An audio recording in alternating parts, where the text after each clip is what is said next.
Pay my taxes this week. It would be comforting to know that the people at the IRS collecting them understand the burden taxes impose, and they approach their work with humility.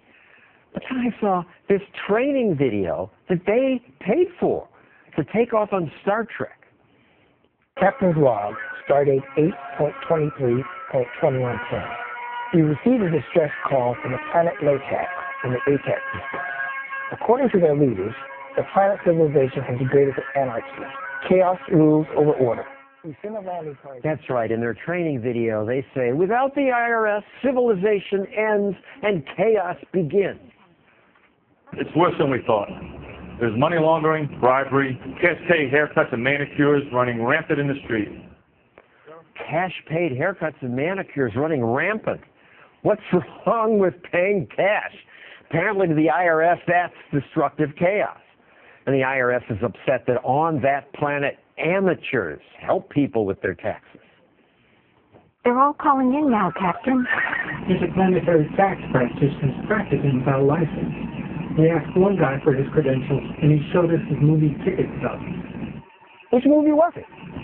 Avatar 17 in 4D. Back in Russia, I dreamed someday I'd be rich and famous. Me too. That's why I became a public servant. That video cost you taxpayers $60,000. Why would the IRS do this?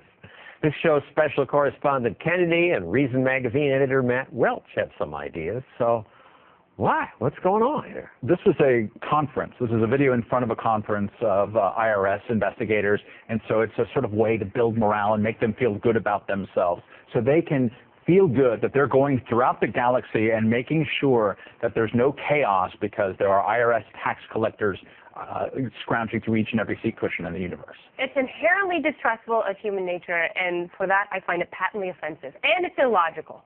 And the acting is horrible. The acting is horrible.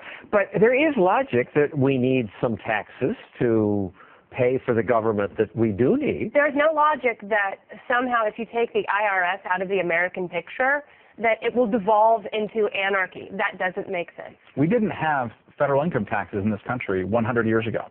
It's a century old, this notion, and the United States back then in 1900 was the biggest economy in the world. It wasn't chaos, it wasn't anarchy, it was the world's most successful economy before the federal income tax. And the government got money from tariffs, user fees. Exactly. And the last clip confused me because they say, oh, on this horrible planet, amateurs were helping people with their taxes.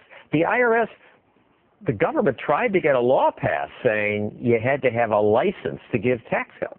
Yes. They lost on that one. With the help of our good friends at H&R Block, for which I'm a customer, spent 4.5 hours last Saturday trying to get my tax thing done. Yeah, the complexity is everybody's friend except for the actual consumer here. And so that's why, you know, it's great for H&R Block, it's great for certified tax preparers, but it's bad for individuals. And they make a joke about it. They joke within the video about how complex the tax code is and how many forms you need.